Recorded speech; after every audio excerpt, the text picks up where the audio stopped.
Se você puder, abra sua Bíblia aí comigo. Ô Ellen, põe para mim aí Mateus capítulo 13, verso 44.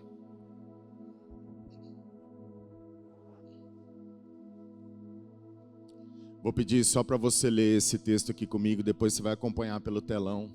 Não precisa mais se preocupar.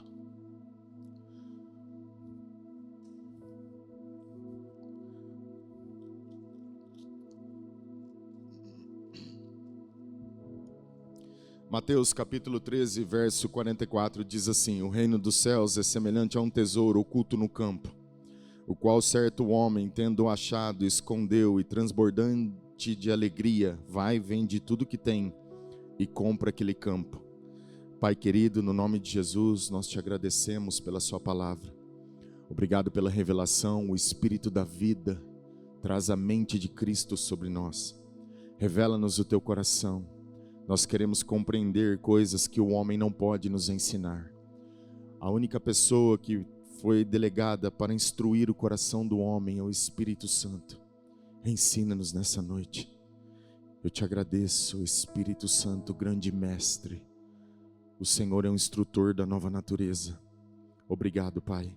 Eu prometo te dar toda a glória no nome de Jesus. Amém e amém. Algumas passagens eu vou recitar para a gente ganhar um pouco de tempo, mas eu confesso que semana passada ministrei uma mensagem aqui falando um pouco do jovem rico. Eu não sei, eu disse aqui no outro culto, eu não sei quantas vezes eu já ministrei do jovem rico, mas cada vez que Deus me mostra alguma coisa dele, eu fico surpreso e confesso que fui para casa na semana e passei segunda, terça, quarta, quinta, sexta, gastando tempo orando no Espírito Santo, hora após horas, ministrando a Deus. E a única coisa que vinha dentro de mim era assim: o jovem rico, o jovem rico, o jovem rico. Eu falo, meu Deus, eu preguei o jovem rico semana passada. Nós estamos tão acostumados a sempre trazer algo novo. Parece que os pastores hoje têm elaborado mensagens simplesmente para trazer notoriedade ou dizer para as pessoas que sempre tem algo novo. E na verdade existe uma necessidade maior de nós cavarmos vala profunda. Às vezes nós vamos ter necessidade de ficar num texto em algum tempo até que a gente possa assimilar a revelação disso. Entender isso para que possa fundamentar o nosso coração. Você não constrói um fundamento da noite para o dia. Existe um tempo para que o Espírito Santo possa realmente firmar e fundamentar as coisas de Deus dentro de nós. Não sei se você já se fez essa pergunta, mas por que tem tantos cristãos desistindo pelo meio do caminho? O fato é que as pessoas estão construindo a casa sobre areia e elas se empolgam com um tipo de mensagem, qualquer coisa que elas ouvem, elas acreditam que aquilo faz parte da vida delas e não fazem. Para você realmente deixar que a palavra de Deus faça parte da sua vida, você vai ter que permitir que o Espírito Santo edifique o seu coração baseado na revelação. Caso contrário, a gente se torna uma biblioteca de conhecimento. Enquanto o conhecimento estiver só na mente, isso é um perigo, porque a gente tem a ideia de que sabe a respeito da coisa, mas nunca palpou, nunca viu, nunca ouviu, nunca sentiu nada a respeito daquilo. E é muito difícil você falar de uma coisa que você não tem experiência. É como falar de algo que você não provou, de algo que você não recebeu. É porque alguém falou, porque eu li num livro, porque eu vi num vídeo. Entenda uma coisa. Eu amo livros. Tenho uma biblioteca em casa. E gosto de livros bons.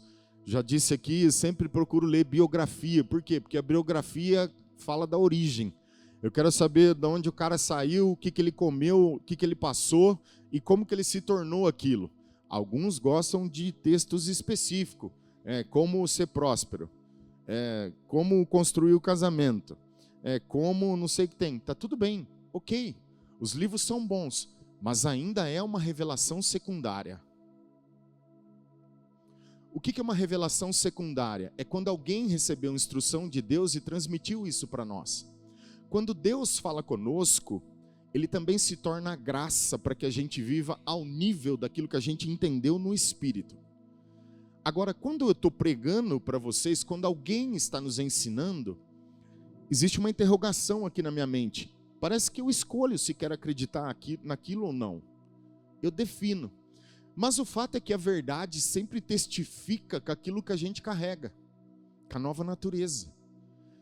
A lei do Espírito da vida funciona como um tipo de campainha. Eu dou esse exemplo para que fique mais fácil. Todas as vezes que você ouviu uma heresia, se você estiver em comunhão com Deus e com a palavra de Deus, o seu espírito vai se inquietar. Pastor, mas tem gente ouvindo heresia e concordando com ela, porque realmente eles não têm comunhão com Deus. Não tem como negar isso. Tem muita gente enganada por conta de que não conhece Deus na sua intimidade. Eu não estou questionando salvação. Entenda bem, é outra coisa. Isso não significa que eles não serão salvos, porque estão aceitando heresia. A nova natureza é a condição de irmos para o céu. Amém? Glória a Deus. Bem, então, a gente passa a tentar construir uma vida mais sólida quando nós decidimos gastar tempo com Deus. E eu queria começar aqui o ensino hoje falando sobre contemplar o galardão. Por quê? Porque existe uma recompensa quando você decide servir a Deus e entregar a vida para Ele, para algo mais profundo. Nós estamos tão acostumados a receber mensagens que construa ou que faça a nossa vida estar bem na terra, no sentido de benefício pessoal. Parece que em todo tempo a nossa vida está centrada ou em busca de algo que possa nos gerar prazer, conforto, segurança, paz. O tipo de paz que não seria do Evangelho, mas aquela coisa que me deixa seguro. Em contrapartida, viver o Evangelho é sofrer riscos. É você dar passos no invisível. É você caminhar na fé em lugares que a sua alma nunca imaginou ou nunca almejou, mas que Deus vai te levar a passar por esses lugares, para que você possa se firmar e fundamentar cada vez mais, mas sem uma muleta natural. Quando Jesus encontra o jovem rico, ou o jovem rico encontra Jesus, ele faz uma pergunta para ele e diz: o que eu devo fazer para alcançar a vida eterna? Primeiro ele chama Jesus de bom, de mestre. Mateus capítulo 10 diz que ele se ajoelha diante de Jesus, o que o faz ainda um pouco mais reverente. E Jesus começa a dizer para ele: olha, se você guardar os mandamentos, não adulterarás, honra teu pai e tua mãe, né? Ame ao Senhor teu Deus. Ele fala: ok, tudo bem, tudo isso eu tenho feito. Mas quando Jesus vai no centro do problema, e ele diz: olha, então faz o seguinte, vai, vende tudo que você tem e passe a me seguir agora. Parece que Jesus toca numa parte que era muito difícil para o jovem rico. De certa forma, ele estava tocando naquilo que governava a sua vida. Tem algumas coisas que eu quero considerar com você aqui, que nessa semana o Espírito Santo pôde mostrar para mim. Existe uma teologia que fala sobre predestinação sobre a salvação. Outras falam sobre predestinação de chamado, de uma série de coisas. O que eu vejo aqui não é predestinação, porque primeiro Jesus faz uma chamada para ele. O que o permite decidir se ele vai fazer ou não. O desejo de Jesus é que ele o siga, senão ele não tinha chamado. E lhe dá a oportunidade de escolha, ele define se ele quer ir ou não. Então nós tiramos a predestinação daqui. O que define o livre-arbítrio é você que define o lugar onde você vai andar em Deus. Não é Deus que faz tudo para você. Se você não tomar a decisão de se posicionar e de aceitar aquilo que a palavra de Deus diz para você, ninguém fará nada para você. E aí a gente consegue enxergar que, apesar de ter visto Jesus, me parece que o jovem rico não viu nada. Por que estou dizendo isso? Porque confesso que ao orar no Espírito e ficar no texto a semana toda, eu tentei desenhar a imagem na minha cena, Jesus na frente dele, o jovem rico aqui, Jesus instruindo ele. Ele conseguiu olhar só uma coisa. o que ele queria fazer, o que ele queria viver, o que ele gostaria, ou o caminho que ele gostaria de seguir. O fato é que o jovem rico amava mais as coisas que ele tinha do que o próprio Jesus, o que o impediu de seguir o caminho de Jesus. Então nós temos um problema de amor, porque o que você ama te atrai. O que o seu coração deseja é o caminho que você vai seguir, é para o lugar para onde você vai olhar.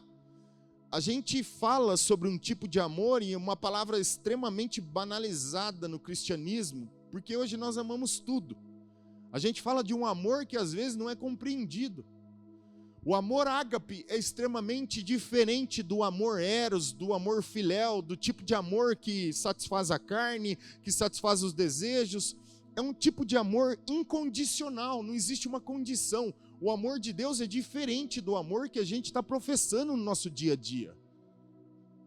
Porque apesar de nós falarmos que amamos a Deus, quando nós fazemos um check-up em relação aos mandamentos e a maneira como nós temos vivido, a gente vai notar que a gente não tem amado tanto quanto a gente tem dito.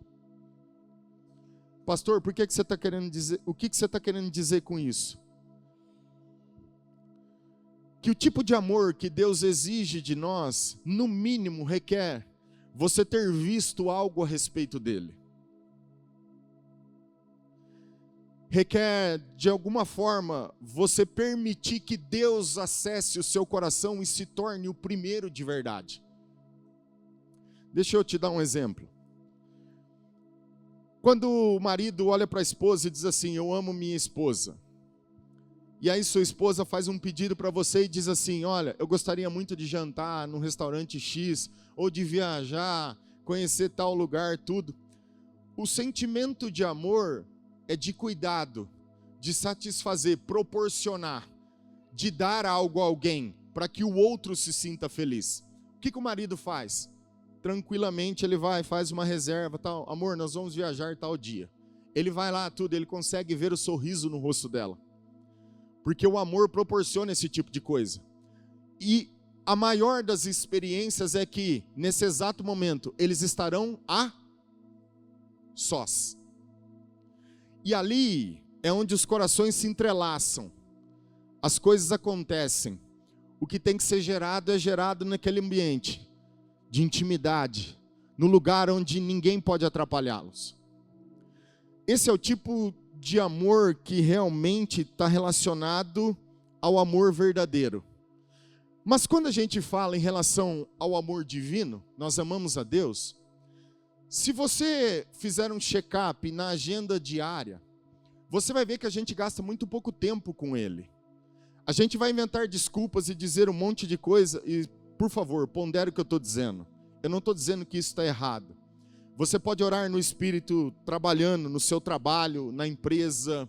Você pode orar no Espírito Santo limpando a casa, lavando a louça. Você pode adorar a Deus fazendo os afazeres, e tudo isso é válido.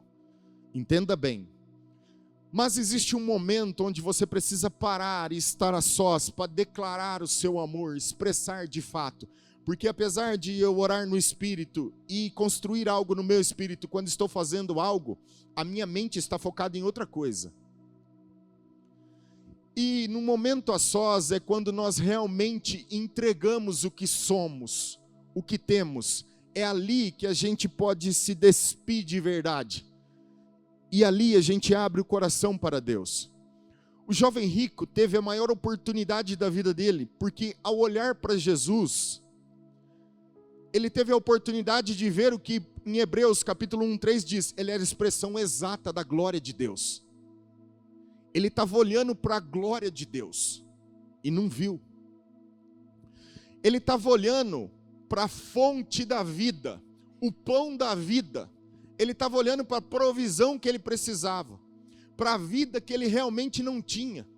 Ele estava olhando para tudo que podia se encontrar em Jesus, mas ele mesmo não conseguiu enxergar. Por quê? Porque os seus olhos estavam centrados em outro lugar, nos desejos do seu coração, naquilo que ele queria. O que faz a gente pensar que em alguns momentos da vida eu posso estar praticando a palavra, eu posso ter dito que via Jesus, mas ainda vivo usando a palavra por interesses pessoais. Pastor, por que você está dizendo isso? Porque o fato do jovem rico ser rico, ele só era rico porque justamente ele praticava os mandamentos. Lembra no Antigo Testamento como é que era? Lei de compensação. Você pratica a palavra, você é abençoado. Você não pratica, você é amaldiçoado. Se ele era um homem rico, ele era abençoado, certamente ele era obediente aos mandamentos. Mas quando Jesus toca no governo das coisas, ali ele descobre que amava mais as coisas do que Jesus. Consequentemente, os discípulos olhando aquilo dizem assim: Senhor, sendo assim, quem pode ser salvo? No mesmo capítulo 10 de Marcos, eu vou falando um pouco para a gente podendo ganhar tempo e compreender. Jesus diz assim: quão dificilmente um rico entrará no reino de Deus.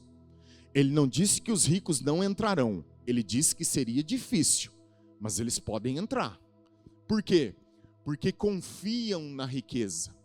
O que mostra para nós que um dos problemas do jovem rico foi não de confiar em Jesus. Ele não confiou a sua vida em Jesus. A gente às vezes fala de um tipo de fé e de uma confiança que às vezes não é coerente como nós deveríamos viver em relação à palavra de Deus.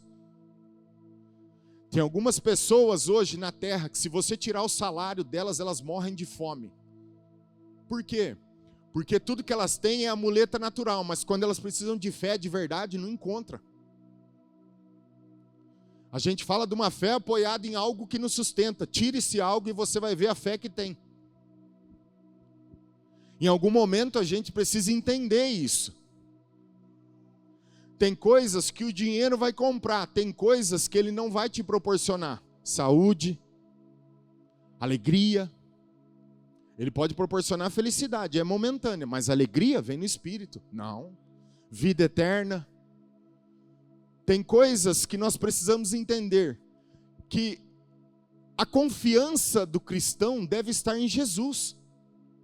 Não é nas coisas que nós temos. O jovem rico tinha a oportunidade de mudar todo o destino dele, confiar a sua vida, os seus cuidados, tudo que ele era, no Deus que estava ali na frente dele. Mas ele não conseguiu. E aí os discípulos questionando, e Jesus continua o ensino e diz o seguinte, acompanha aqui em cima comigo. Marcos capítulo 10, verso 27. Jesus, porém, fitando neles o olhar, disse: para os homens é impossível, contudo, não para Deus, porque para Deus tudo é possível. Então Pedro começou a dizer-lhe: eis que nós tudo deixamos e te seguimos. Tomou Jesus: em verdade vos digo que ninguém há que tenha deixado casa, ou irmão, ou irmãs, ou mãe, ou pai, ou filhos, ou campo por amor de mim e por amor do evangelho, que não receba já, agora, no presente, o cêntuplo de casas, irmãos, irmãs, mães, filhos e campos, com perseguições. Permita-lhe acrescentar, por favor, perseguições, elas estão incluídas no evangelho. Se a gente tirar as perseguições do evangelho, a gente está roubando a beleza do evangelho. E no mundo por vir, a vida eterna. Porém, muitos primeiros serão os últimos, e os últimos primeiros. O que eu quero que você entenda aqui? Pedro faz uma pergunta e diz assim: Senhor, sendo assim, nós tudo deixamos. O que vai ser da gente? E Jesus olha para ele e diz assim: Pedro, não há ninguém que tenha deixado casa, filho, mãe, tudo isso que nós lemos aqui. A palavra deixar aqui é remover o empecilho. Em outras palavras, ele não está dizendo assim: eu abandonei minha família. Eu deixei de lado aquelas pessoas que eu amo. Nunca mais falei por conta da obra que Deus me chamou. Não, ele não está falando sobre isso. O que ele está dizendo é: eu coloquei Jesus em primeiro lugar. Eu removi o empecilho, aquilo que possa me impedir de segui-lo. O que o jovem rico não fez. E Pedro vislumbrou isso. Porque apesar de nós olharmos para Jesus com interesse apenas de ter vida eterna, Às vezes nós recebemos salvação, vida eterna, mas temos uma alma que não foi restaurada. Ela é intransformável. A gente não permite que o evangelho transforme lugares dentro da gente para que a gente possa viver aquilo que realmente Deus queira que a gente viva. Aleluia! Deixa eu te dar um exemplo disso para você entender. Imagina que você mora num sítio e por 20 anos, quando dava 6 horas da tarde, você acendia o que eles chamavam de lampião. Acende a luz e coloca no alto da casa. Agora você descobre que em 50 metros está passando um poste de energia ali. E agora você tem luz naquela rua que está bem perto do sítio. Aí você tem a opção de puxar um cabo até a sua casa, iluminar toda a sua casa, ou você tem a opção de permitir que mesmo a luz passando do seu lado, você continue acendendo o lampião e se mantém no escuro. É isso que aconteceu conosco. A gente recebe vida no Espírito. A palavra de Deus está aí para iluminar a gente. O Espírito Santo vem com o dom de línguas para trazer a revelação. Mas a gente não permite que a luz entre para iluminar o nosso coração e remova a escuridão que há dentro de nós. Isso acontece toda hora.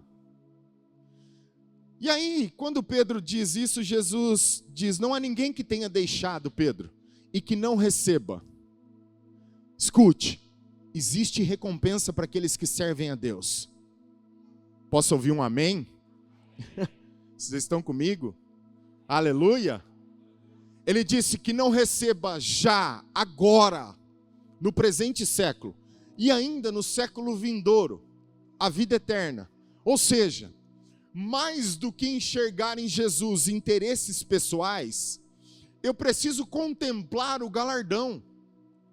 O porquê Deus me chamou, por que eu entrei no Evangelho, por que eu aderi ao reino de Deus.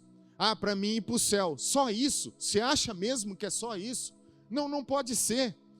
Consequentemente, quando Jesus diz isso para os apóstolos, eles tomam a decisão de pegar as suas vidas e confiar em Jesus os seus cuidados. O que eu acho muito interessante. Ô Ellen, põe aí para mim, não está aí, Mateus capítulo 4, acho que é verso 10. Quando Jesus chama Pedro e João, não é, desculpa. Deixa eu achar aqui, rapidinho. Mateus, capítulo 4. Aqui, 18. Não, põe para mim, Ellen, o 21. Olha só. Passando adiante, viu outros 2 irmãos, Tiago, filho de Zebedeu, e João, seu irmão, que estavam no barco em companhia de seu pai, consertando as redes, e os chamou. 22. Então eles, no mesmo instante, deixando o barco e seu pai, o seguiram. Olha, meu Deus, cara, observa isso. Quando Jesus passa, vê Tiago e João consertando a rede, ele diz assim: ei, deixa tudo que vocês estão fazendo e siga-me. Olha que interessante, eles não fizeram uma lista de aquisição para Jesus, perguntando para ele se ele realmente ia suprir a vida deles e dar o que eles queriam. Eles não fizeram isso.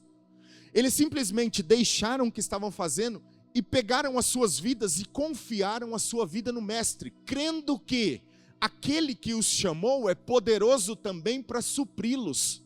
Aleluia! Então eles não precisavam ter medo, porque se Jesus os chamou para uma obra mais profunda, ele também seria aquele que sustentaria não só eles, mas também a sua família. Amém? Mas hoje o que a gente faz? Uma lista de aquisição. Deus, se eu fizer isso, o Senhor faz isso para mim? Jesus, se o Senhor está me pedindo isso, como que vai ser? E a minha casa? Os meus filhos? O meu trabalho? É isso e isso, aquilo. Olha, ele já falou para você, o pão de cada dia está garantido. Os trabalhadores da vinha, um trabalhava 1 hora, outro 2, 3, 8, 10, 12. Cada um trabalhava dentro da proporção daquilo que podia. E todos eles receberam o mesmo salário no final do dia. Era 1 denário a refeição do dia. Em outras palavras, o que ele está dizendo? Cada vez que você atende ao chamado e pratica os mandamentos, não vai te faltar nada. Aleluia! Glória a Deus! Bem, o que Jesus está nos ensinando? Que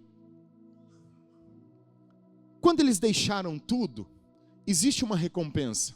Em outras palavras, eles colocaram Jesus acima de qualquer coisa que eles pudessem ter nessa vida. Esse é o tipo de amor que talvez nós não entendemos. Porque a gente acha que servir a Deus é abandonar as coisas. Tem gente que está que nem um jovem rico. Eu não vejo a hora de encontrar Jesus para ele me chamar para o ministério, eu não precisava trabalhar mais para os homens. O homem de Deus trabalha mais que qualquer outro empresário. Você não tem noção. Tem uns que estão querendo encontrar Jesus para que realize as coisas que eles desejam. Sabe aquela coisa assim, ó? O dia que eu encontrá-lo, ele vai mudar a minha história. Porque você acha que ele vai fazer o que você quer. E ele não vai. Os planos de Deus são mais altos do que os nossos. Os desejos de Deus, os seus caminhos são diferentes dos nossos. Aleluia! O que os apóstolos fizeram foi amar a Deus acima de todas as coisas. Jesus não para o ensino. No capítulo 12 de Marcos, presta atenção, comecei falando no 10. No capítulo 12, quando um escriba do meio dos fariseus vê que está havendo uma discussão sobre algo, ele faz uma pergunta para Jesus e diz assim para ele: Senhor, qual o maior mandamento da lei? E Jesus diz para ele: amarás a Deus sobre todas as coisas. Pode passar, Hélio. Amarás a Deus sobre todas as coisas, o mandamento. Aí. De toda a tua alma, de todo o teu entendimento e de toda a tua força. E Jesus continua. O segundo é: amarás o teu próximo como a ti mesmo. Não há outro mandamento maior do que esses. Disse-lhe o escriba: muito bem, mestre. E com verdade disseste que ele é o único, e não há outro senão ele. E que amar a Deus de todo o coração, de todo entendimento, de toda força, e amar ao próximo como a si mesmo, excede a todos os holocaustos e sacrifícios. Vendo Jesus que havia respondido sabiamente, declarou-lhe: não está longe do reino de Deus? O que Jesus está dizendo? Que toda lei se resume em duas coisas. Primeiro, você amar a Deus acima de qualquer coisa que você possa fazer nessa vida. Por isso deixar pai, mãe, filho, campo, terra, marido, mulher, as vozes que exercem influência sobre nós. Ou seja, remover o empecilho e colocar a Deus acima de todas as coisas, parece que me abre a porta do lugar onde eu tanto desejo acessar. A gente fala de um amor que, quando na verdade a gente precisa vivê-lo, a gente é muito mais influenciado pelas vozes que estão nesse mundo do que pela voz divina. E esse é o tipo de amor talvez que nós não conheçamos. Esse é o tipo de amor que nós precisamos conhecer. Quando nós colocarmos Deus acima de tudo, não há barreiras para nós, não há empecilho, não há obstáculos, não há nada que te impeça de seguir Jesus, não há nada no caminho que faça você parar, simplesmente porque você tomou a decisão de segui-lo. Tudo que você quer é agradá-lo. O que o jovem rico não conseguiu vislumbrar em Jesus era o que ele podia proporcionar além do que ele tinha. Porque isso tem a ver com o que nós amamos. A gente não obedece a Deus porque tem algumas coisas que exercem governo, influência sobre nós. Tem algumas pessoas que às vezes as vozes delas influenciam a gente. Tem coisas nessa vida que tomaram conta do nosso coração. O caráter às vezes deturpado em busca da visibilidade, da notoriedade, de ser visto, aquela coisa da glória humana, tem feito os homens trocarem coisas eternas por coisas temporárias. A escolha pela bola da vida, sabe aquelas oportunidades que faz você ficar um pouco melhor nesse mundo, mas que te desconectam da eternidade? Está acontecendo muito. Lembra Elimeleque? Ruth, capítulo 1, tem fome em Belém. ele vai para Moabe. O intuito dele, o interesse é de cuidar da família. Porque acabou o pão em Belém. Ele diz, em Moabe tem provisão, terra rica, próspera. Ele pega a mulher e seus filhos e vai para Moabe. Quando chega em Moabe, o que acontece? Os seus 2 filhos morrem. Eles casam naquele lugar, ficam 10 anos infrutífero e ainda perdem a vida, inclusive ele. Por quê? Porque a busca pela chance de ouro e a mudança que nós buscamos para ter uma vida melhor nessa vida está nos desconectando daquilo que a eternidade está nos chamando a fazer. Existe o momento certo de mudar e o momento certo de ficar no mesmo lugar. Mudar debaixo de medo, de insegurança, é praticamente uma decisão fracassada. Se Deus não falar nada, não faça nada. Se Deus não sinalizar nada, não mude de lugar, não saia daí. Fique aonde você está. Simplesmente busque ao Senhor até que Ele diga algo. Aleluia! Ah, mas Moabe era terra próspera. O que eles não sabiam é que era um povo amaldiçoado. O rei Eglon, rei de Moabe. Os moabitas são descendentes do incesto de Ló com as suas filhas. Um povo que Deus amaldiçoou por conta da formação de como eles surgiram na terra. Então não adianta eu desconectar de coisas eternas para me conectar e prosperar em lugar que não vai fazer eu viver em Deus. Por favor, entenda isso. Voltando ao ensino. É impossível a gente ter uma experiência com o amor de Deus e não viver para Ele. É impossível. Eu não posso dizer que vi o amor ou que fui tocado por Ele e não me apaixonar por Ele. Não viver por algo maior. É o tipo de amor que te conquista. Por quê? Porque você não está apenas vislumbrando uma vida boa nessa terra. Não é esse o interesse. Porque o amor está sempre em proporcionar algo a alguém. É sempre de satisfazer o outro. Quando você encontra Jesus e o seu amor o encontra, você é conquistado por Ele. Você é movido automaticamente a viver por Ele. Agora, eu e você, nós temos a mesma oportunidade do jovem rico. Nós podemos ter visto Jesus. Ele pode ter nos chamado. Nós estamos vivendo algumas coisas da palavra e outras não, como ele, e ainda achamos que estamos indo bem, porque estamos prosperando financeiramente.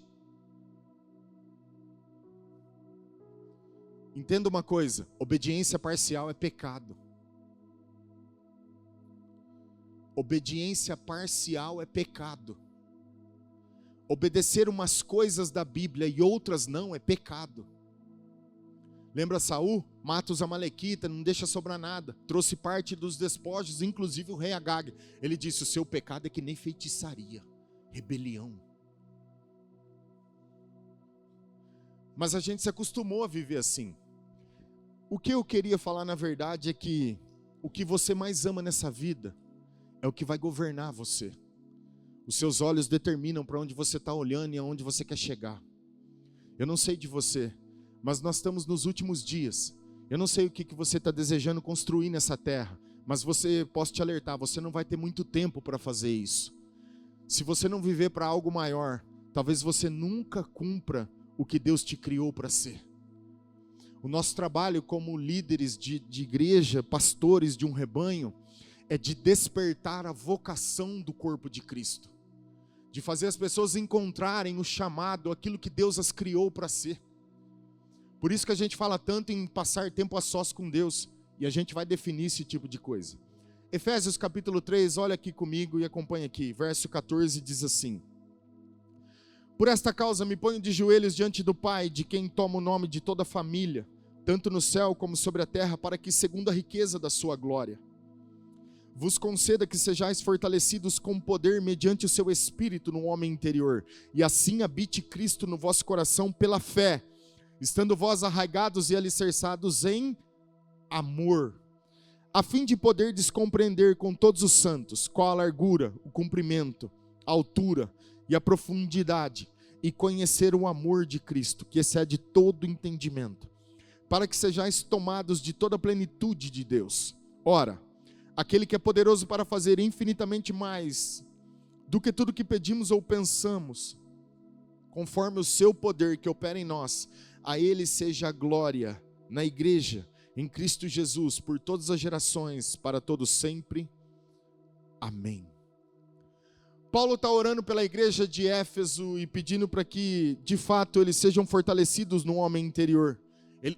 Ele toma o nome de toda a família de Deus e começa a interceder por eles por um único propósito, para que eles possam ser arraigados e alicerçados em amor e conhecer a profundidade, o comprimento, a altura, a largura do amor de Cristo que excede todo entendimento. Preste atenção. Provérbios fala que nós não deveríamos nos estribar nos nossos próprios entendimentos. A gente acha que sabe o que é melhor para nós. Nós escolhemos caminhos, escolhemos destinos, escolhemos o que vamos fazer e o que não vamos fazer. Em contrapartida, apesar de sermos cristãos, estamos sempre baseando as nossas escolhas nos princípios morais da palavra de Deus. Mas nem sempre o que você escolhe é o melhor de Deus para você. E aí ele está dizendo que a minha oração é para que vocês conheçam um tipo de amor que possa exceder o seu entendimento. O que você não compreende naturalmente, o que a sua mente não alcança. É o tipo de amor que não só revela o plano e o propósito de Deus, mas te conquista para aquilo que Deus te criou. E existe uma razão por que Paulo está orando por isso. Primeiro, porque nós devemos conhecer o amor de Cristo, porque tudo que vamos viver e fazer deve estar baseado no amor. Sem amor, nada em Deus funciona. Pastor, o que você está querendo dizer? Gálatas capítulo 5, 6. Porque em Cristo Jesus nem a circuncisão nem a incircuncisão tem valor algum, mas a fé que atua, pelo quê? A fé só atua firmada ou pisando em algum lugar, o que nós chamamos de amor. O que isso mostra para mim e para você? Que se tiver algum resquício, presta atenção, dentro do nosso coração, em relação a qualquer pessoa, qualquer coisa que você pedir para Deus, não vai funcionar. Ah, pastor, eu não acho que é isso. Lembra quando Pedro pergunta para Jesus, Lucas 17, Senhor, quantas vezes devo perdoar o meu irmão? Jesus olha para ele e diz assim, 70 vezes 7? Ou seja, todas as vezes, quantas vezes ele errar com você, você deve perdoá-lo. E aí Pedro diz assim, aumenta-nos a fé. Jesus olha assim, se você tiver fé do tamanho de um grão de mostarda e disser a essa moreira, sai da frente. O que é a moreira no caminho naquele momento? A falta de perdão. O que Jesus está dizendo? Se você tiver fé de verdade, Pedro, você vai olhar no espelho e dizer assim, eu posso perdoar. Eu posso perdoar porque fui perdoado na cruz, então eu sou uma extensão do que eu recebi na cruz. Aleluia! Então, a fé, ou o empecilho para que a fé não caminhasse no ensino de Pedro, a moreira era justamente a falta de perdão. O que Paulo está dizendo é que, se nós precisamos atuar em fé e conhecer os planos e propósitos de Deus, eu preciso conhecer o tipo de amor que permite que o meu coração seja livre de qualquer coisa contra alguém. Eu não posso carregar nada contra ninguém. Cá entre nós, o que tem de coração ferido e machucado no corpo de Cristo é impressionante. E sabe o que é o pior disso tudo? Que as pessoas escondem, porque não tem medo de revelar a fraqueza do coração. Só que no reino de Deus tudo funciona por meio de luz, clareza. Se você não fala, se você não põe para fora, não há cura para você. Por isso que tem confissão de pecado. Por isso que você precisa abrir, falar, ó, fiquei triste, me perdoa. O irmão fez alguma coisa, não gostou. Deixa para lá. Aí passa, parece um cubo de gelo passando do lado. Eu falo assim, o que tem? Não tem nada, tudo bem. Tá bem aonde? Tá bem longe de Deus. Mas a gente vive assim. Porque a gente não tem coragem de dizer para as pessoas que a gente precisa ser livre. Aí depois a gente se pergunta, por que as coisas não acontecem? Por que eu não vejo os milagres acontecerem? Por que a minha casa está passando por tanto problema? Por que o meu trabalho não rompe? Por que isso, não sei o que tem? É porque tem coisas que precisam sair de dentro do coração. Mas a gente acredita que mesmo guardando elas, a gente pode chegar diante de Deus e falar: em nome de Jesus, Deus, eu declaro que isso aconteça. Deus, eu declaro. O diabo está sentado numa cadeira falando assim: você é que nem eu, rapaz. Você não tem diferença nenhuma, você vive as mesmas coisas que eu. Você é um mentiroso que nem eu. Isso acontece o tempo todo. Mas Paulo está orando por um tipo de amor que é diferente. É o amor ágape.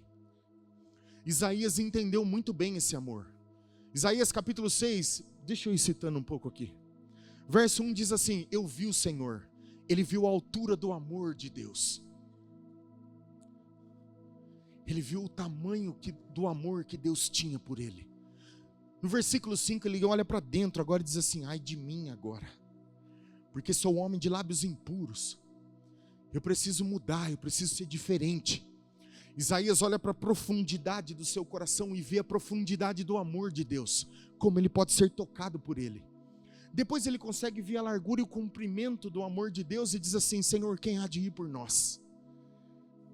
Ele diz: envia-me a mim. Por quê? Porque uma vez tocado por esse amor, tudo que você quer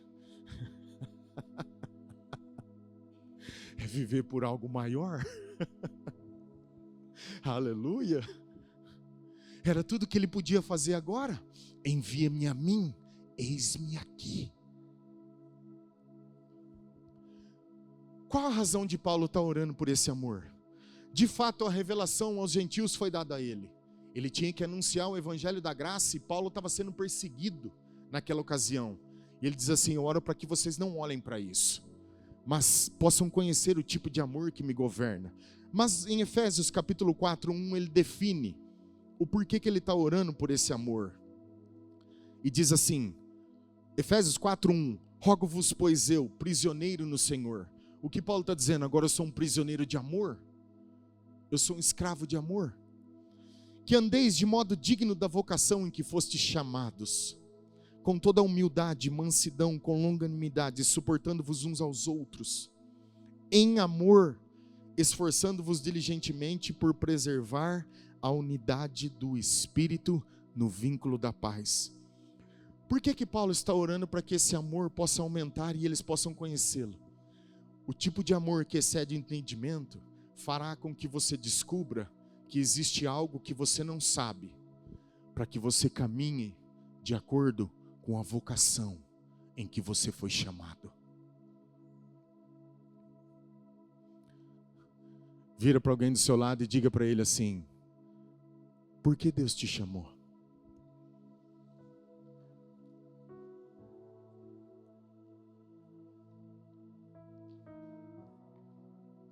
Ué, põe o verso 1 de novo para mim. Por favor, você precisa atentar para isso. Olha aqui. Rogo-vos, pois. Sabe o que significa a palavra rogo-vos, pois? No original é: depois de tudo que eu vos falei, agora eu vos convoco. Eu quero estimular vocês e convocá-los, como prisioneiro, que vocês andem digno da vocação em que vocês foram chamados. Escute, você não é alguém que Deus não notou, Ele notou você. Você não é alguém dentro do corpo de Cristo que não tem nada para fazer, você tem algo de Deus. Você é alguém que Deus está esperando que você flua dentro daquilo que Ele te criou para ser. Você não é um qualquer. O menor membro no corpo de Cristo tem autoridade sobre todo o poder do diabo. Jesus disse assim: Ele subjugou o poder do inferno debaixo dos seus pés, em Colossenses. Ainda que eu fosse o dedinho do pé esquerdo do corpo de Cristo, o poder do diabo, o maior poder do diabo ainda estaria debaixo dos meus pés. Aleluia! Então você não é alguém que não tem nada a fazer na igreja de Jesus. Você é alguém que Deus planejou dentro do coração dele. E você precisa entender isso. Pastor, como eu faço isso? Como? Como é que eu descubro esse amor? Porque às vezes eu tenho a sensação que eu estou que nem um jovem rico. Eu vi Jesus, eu perguntei algumas coisas para ele, ele me respondeu, mas eu não tenho visto a mudança que ele me pediu para fazer. Eu tenho vivido que nem um jovem rico, porque eu vi Jesus, mas quando eu olhei para ele, a única coisa que eu vislumbrei foi as mudanças que eu queria, que eu almejei. Eu não estava pronto para dizer para ele: eis-me aqui, faça-se a sua vontade, não a minha. Não, tudo que eu quis foi pedir o que eu queria, o que eu sonhava, o que eu esperava. Mas é por isso que eu não vi mudança, e isso está me impedindo de segui-lo. O que eu fiz?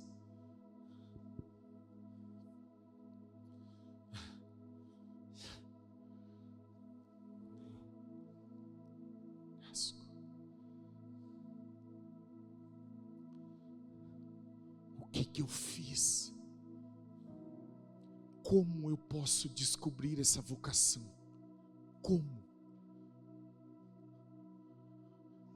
Quarta-feira eu ministrei uma mensagem aqui, Deus falou muito ao meu espírito, eu quero dividir parte dela com você. Romanos capítulo 12, verso 1 diz assim, deixa eu te mostrar o caminho para você descobrir isso.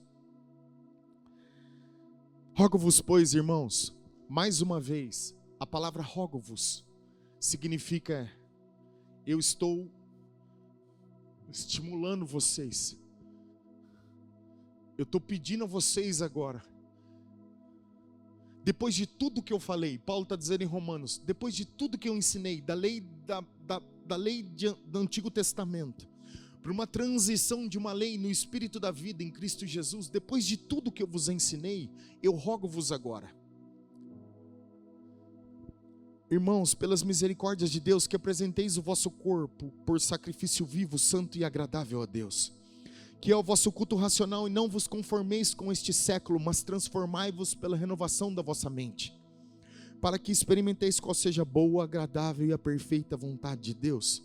Escute, aqui é onde tudo acontece, meu Deus, aqui é onde Deus consegue fazer o que ninguém pode. Presta atenção, quando você fecha a porta do seu quarto ou encontra um lugar onde você pode estar a sós, quando você eleva os braços e começa a oferecer sacrifícios vivos, orando no Espírito Santo, adorando a Deus, jejuando, meditando na palavra, é aqui que o tipo de amor que nós não conhecemos se revela. É aqui na intimidade, é como o noivo e a noiva que entram num aposento e eles começam a se despir das suas vestes agora. Aqui é onde o atributo humano não tem valor, nada mais importa, é você e ele. Você abre o coração e permite que o Espírito Santo, por meio das línguas estranhas, da adoração, comece a imprimir no seu espírito o tipo de amor que você não conhece naturalmente. Jesus disse assim, o Consolador virá, e quando ele vier, ele não falará de si mesmo, mas ele falará de mim. O Espírito Santo é a única pessoa que pode revelar o tipo de amor que nós não podemos conhecer naturalmente.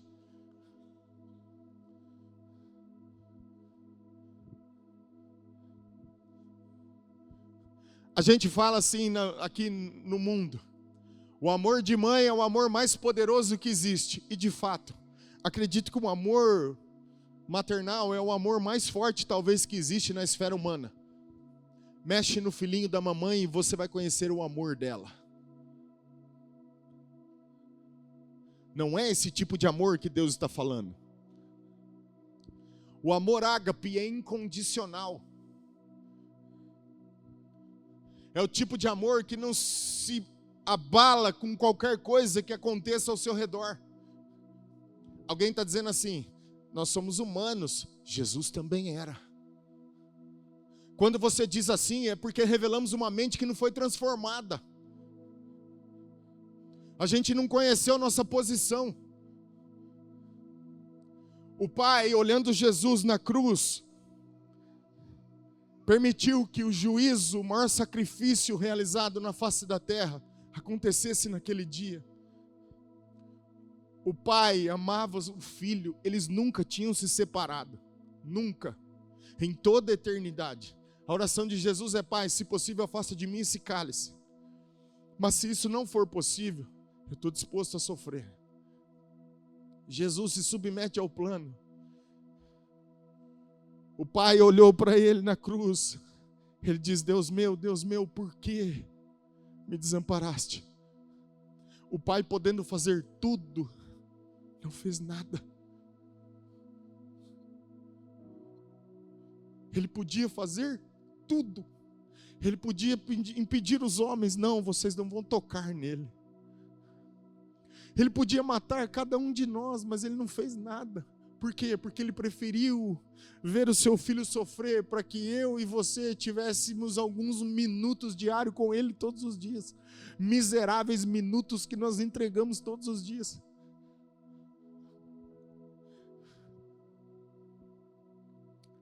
Mas a gente ainda diz que ama a Deus.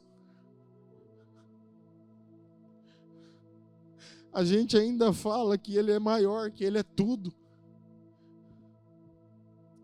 Porque a gente fala de um tipo de amor que realmente não é o amor que Ele esperava de nós, a ponto de abrir mão de coisas que o nosso coração deseja, coisas que nós queremos para nós, porque temos desejo de ter uma vida boa na terra, e está tudo bem. Mas talvez são essas coisas que têm impedido a gente de caminhar com Ele. Jesus é o tipo de sacrifício perfeito. Quando Paulo diz: oferecei os vossos corpos, ele é o sacrifício vivo oferecido no altar do Senhor, sem reclamar, como Isaac nas mãos de Abraão. Ele é a oferta, a semente provada. Ele não questionou, ele só apenas disse: Pai, onde está o sacrifício? Abraão olha para ele e diz assim: talvez seja você. Ele continua caminhando, ele se oferece como alguém vivo no altar. É os dois maiores exemplos de sacrifício vivo. Porque simplesmente se sujeitaram à vontade de Deus. Amaram a Deus acima de todas as coisas. O protótipo da vida é Jesus Cristo. É aqui que tudo acontece. Quando eu elevo as mãos e começo a adorá-lo na intimidade, eu estou oferecendo o meu corpo como sacrifício vivo no altar da palavra. É aqui que o Espírito Santo consegue revelar o tipo de amor que os homens não podem. Mas eu vou te dizer uma coisa. Não se choque. Quando nós éramos do mundo, falo por mim, eu não tinha preguiça de oferecer o meu corpo como sacrifício para o pecado. Às vezes saía na sexta-feira à noite e voltava no domingo. 3 dias fora de casa. Vivendo coisas horríveis. Como cada um de nós. Às vezes vamos numa festa, num churrasco que começa na hora do almoço, vai até as 2 da manhã do outro dia. Nós temos disposição para ficar lá 12, 14, 15 horas oferecendo nossos corpos para o prazer, para conversar, para se divertir, para fazer um monte de coisa. Mas quando se trata de oferecer os nossos corpos na presença dEle, eu só tenho 15 minutos. Escute, eu não estou querendo colocar um jugo sobre você, eu estou falando a diferença do amor que nós professamos. Está tudo bem, você pode passar a vida toda oferecendo os 15 minutos. É porque você define, eu defino o lugar onde a gente vai andar em Deus. Da mesma forma que o jovem rico colocou as coisas na frente e o impediu de seguir Jesus, talvez eu esteja colocando um monte de coisa na frente também que está me impedindo de ser e me tornar aquilo que Ele gostaria que eu fosse.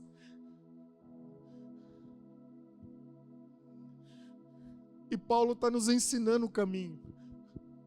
Ofereçam seus corpos em oração.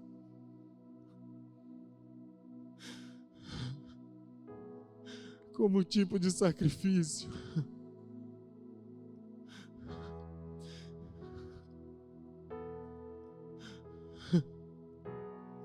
É aqui que ninguém pode te ajudar. É aqui os melhores momentos da sua vida. É aqui que você conhece o tipo de amor que ninguém pode te dar. É aqui que eu sei quem eu sou. É na presença dele que define o meu caráter, a minha pessoa, que ele me ama. É aqui. E que nada pode impedir-me de eu tocar e relacionar-me com ele.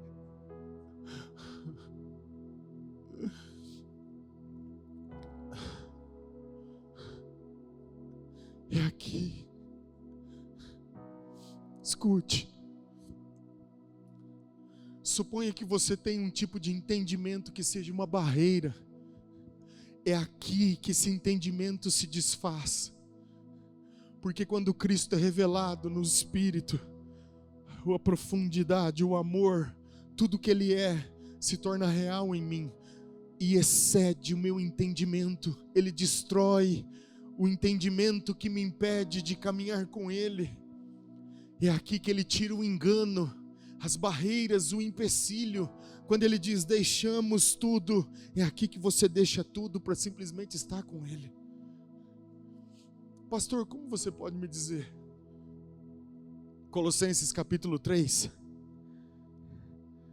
diz o seguinte, verso 9: Não mentais uns aos outros, uma vez que vos despistes do velho homem com seus feitos, e vos revestistes do novo homem que se refaz para o pleno conhecimento segundo a imagem daquele que o criou, no qual não pode haver grego nem judeu, circuncisão nem incircuncisão, bárbaro, cita, escravo, livre, porém Cristo é tudo em todos. É aqui que você pode se despir do velho. O que te impede? Paulo está ensinando no começo do capítulo sobre fazer com que essa natureza morra, ira, indignação, maledicência, as coisas que são um empecilho na sua vida. É aqui que você pode se despir desse velho. Por quê? Porque quando você contempla a imagem de Jesus na intimidade, você tem um vislumbre do amor dele, do coração dele. Você sabe como ele é. Você tem uma imagem para se conformar. A partir daqui você começa a se despir do velho e se revestir do novo. É aqui que você toma uma nova posição. É aqui que ele revela o seu coração. É aqui que ele te mostra a vocação em que você foi chamado. Agora não é mais como velho, mas como novo. Se você não tiver uma imagem para se conformar, você não pode se revestir dele. Aleluia! É aqui, na intimidade. Verso 12: Revesti-vos, pois, como eleitos de Deus, santos e amados, ternos de afeto, de misericórdia, bondade, de humildade, mansidão, longanimidade, suportando-vos uns aos outros, perdoar-vos mutuamente, caso alguém tenha motivo de queixa contra outrem. Lembra do amor, tem que ser a base? Assim como Cristo, assim como o Senhor vos perdoou, assim também perdoai-vos acima de tudo, porém esteja o amor, que é o vínculo da perfeição.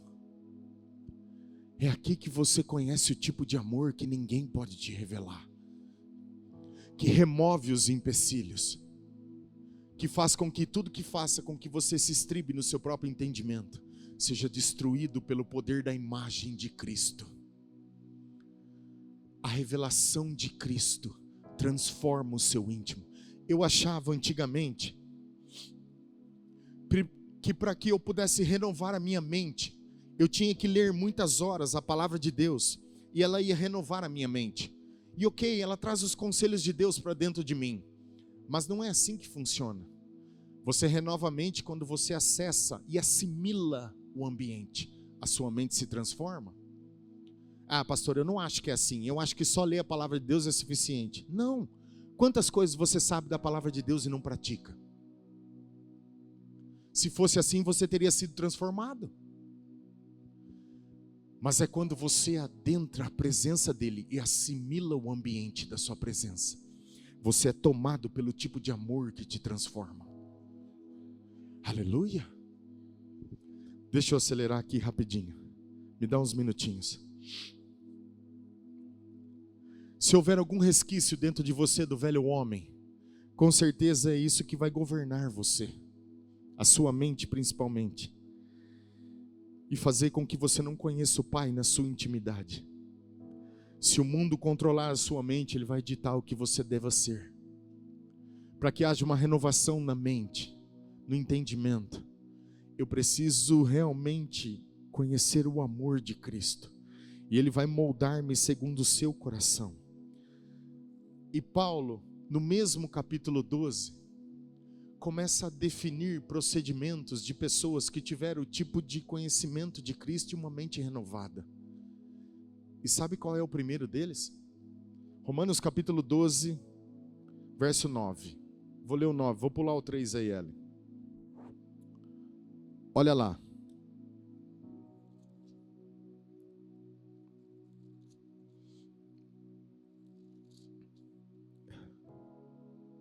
O amor seja sem hipocrisia. O que Paulo está dizendo aqui? Pessoas que se entregam no altar do Senhor e têm uma imagem clara de Cristo e se reveste dele, elas vão se despir do velho homem e se revestir do novo homem que é formado segundo a imagem dele. Eu começo a ter uma experiência com o tipo de amor que os homens não podem me dar. A partir daqui, Paulo está falando sobre pessoas que tiveram a mente transformada e agora tem um nível de maturidade maior. E ele está dizendo, o amor seja sem hipocrisia. Detestai o mal. Deixa eu ler com você. Tudo isso aqui que nós vamos ler faz parte das características de uma mente que foi transformada na presença do amor de Deus. O amor seja sem hipocrisia. Detestai o mal, apegando-vos ao bem. Amai-vos cordialmente uns aos outros com amor fraternal, preferindo-vos em honra uns aos outros. No zelo não sejais remissos, sede fervorosos de espírito, servindo ao Senhor. Regozijai-vos na esperança, sede pacientes na tribulação, na oração, perseverantes. Compartilhai as necessidades dos santos, praticai a hospitalidade, abençoai e não amaldiçoeis. Alegrai-vos com os que se alegram e chorai com os que choram. Tende o mesmo sentimento uns para com os outros, em lugar de ser desorgulhosos. Condescendei com o que é humilde, não sejais sábios aos vossos próprios olhos. Não torneis a ninguém mal por mal. Esforçai-vos por fazer o bem perante todo homem, se possível, quando depender de vós, tende paz com todos os homens.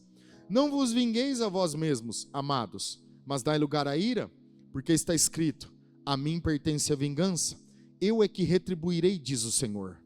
Pelo contrário, se o teu inimigo tiver fome, dá-lhe de comer, se tiver sede, dá-lhe de beber, porque fazendo isto, amontoarás brasas vivas sobre a sua cabeça. Não te deixes vencer do mal, mas vence o mal com o bem. O que Paulo está dizendo? Alguém que está na presença de Deus, se revestindo do amor dele, passa a encontrar um caminho de maturidade. Aqui já não tem mais empecilho, porque você tomou a decisão de seguir nesse amor. Não há mais obstáculos. Ninguém pode dizer, o irmão me feriu. Não, agora você está amando uns aos outros. Você tomou a decisão de segui-lo. E agora o empecilho é removido, porque você está na presença desse amor. É o tipo de amor que te cura, te sara, te restaura, que tira os resquícios ou o empecilho que te impedia de caminhar com Ele. Aleluia! Aqui fala de um nível de maturidade maior. Por que a gente está servindo a Deus com tanta desonra? Por que a gente está servindo a Deus tão desleixados? A gente não faz o que deveria, não oferece o que Ele merece. A gente não entrega o que Ele deveria receber. Por quê? Porque desonra é fruto de um amor que se esfriou. É isso que acontece. A gente se esfria pelo meio do caminho. Nos últimos dias, Jesus disse assim, o amor de muitos se esfriariam. Por quê? Por causa do aumento da iniquidade. Iniquidade é diferente de pecado. Pecado é alguém que comete inconscientemente. Iniquidade é quando eu sei o que devo fazer e faço ao contrário. Então eu vou pecando todos os dias um pouquinho, e essa iniquidade vai me esfriando no amor, a ponto de eu agora servir a Deus com desleixo. Qual que é o pecado da igreja dos últimos dias? Tenho contra ti, ó igreja, que vocês se esfriaram no amor. Volta-te, pois, e lembra-te de onde caíste. E agora retoma o caminho. Não é isso que diz em Apocalipse? Esse é o pecado dos últimos dias. Deixaste o primeiro amor. É isso que nós estamos fazendo. Porque nós não entendemos o amor no nível de Deus. Agora Paulo está dizendo assim, quando você está na presença dele, esse amor te conquista. No verso 8, ele diz assim, Romanos capítulo 13, verso 8. A ninguém fiqueis devendo coisa alguma, exceto o amor, com que vos ameis uns aos outros. Pois quem ama o próximo, tem cumprido a lei. Cá entre nós, nós estamos devendo muita coisa para muita gente.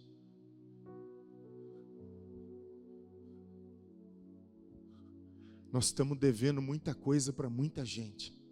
Porque João diz assim, quando você vê um irmão em necessidade e o despede sem dar a ele o que ele precisa, você não amou aquele irmão.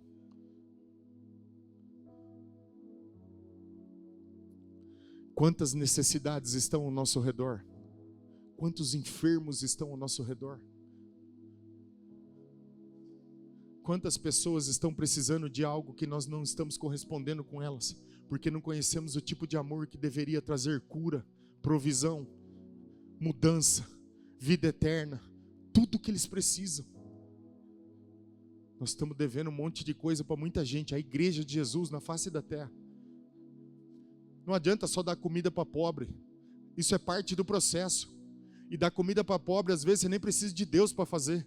Porque tem muito ímpio que faz isso melhor do que a igreja. Agora, quando se precisa do poder de Deus para mudar as coisas, nós não temos. Porque a gente não entendeu a chamada, não entendeu a vocação em que fomos convocados por Deus. Eu encerro aqui. Por que você acha que ninguém parou Paulo? Porque você não pode parar um homem que amou a Deus acima de qualquer outra coisa. Quando Jesus disse ao escriba, o maior mandamento é ama o Senhor teu Deus de todo o teu coração, de toda a tua alma, de toda a tua força. O que ele estava dizendo é que quando eu sou o primeiro na sua vida, nada vai impedir você de caminhar comigo. Nada, absolutamente nada. Paulo colocou Deus acima de todas as coisas. Ele disse em Filipenses 3:8, eu considerei tudo perda, esterco, para ter o pleno conhecimento de Cristo Jesus e ser encontrado nele e conhecer o poder da ressurreição. E ele diz assim, eu esqueço-me das coisas que para trás ficaram, mas eu prossigo para o alvo, a soberana vocação em Cristo Jesus, pelo qual também fui conquistado por ele. Paulo conheceu o tipo de amor que o conquistou para viver por algo maior. Sabe o que ele viu? O galardão. Ele diz, não há nada que possa se comparar nessa terra com a glória que há de ser revelada àqueles que o amam. Nada, nem a morte, nem a vida, nem principado, potestade, circunstância nenhuma pode me separar do amor de Cristo. Paulo disse isso. Você sabe por que Moisés não desistiu da sua vocação? Hebreus capítulo 11, no versículo 24, diz que Moisés, homem feito, se recusou a ser chamado filho da filha de Faraó. E com todas as riquezas, preferindo ser maltratado junto com o povo de Deus a usufruir os prazeres transitórios do pecado. Porquanto considerou o opróbrio de Cristo por maiores riquezas do que os tesouros do Egito. Porque contemplava o galardão. Pela fé, ele abandonou o Egito, não ficando amedrontado com a cólera do rei, antes permaneceu firme, como aquele que vê que aquele que é invisível. Só uma pergunta: o que é que você viu em Jesus? Quando você o encontrou, o que que você viu? O que que você vislumbrou? Por que você entrou nesse negócio de igreja, reino de Deus? O que que você viu? Fica de pé comigo.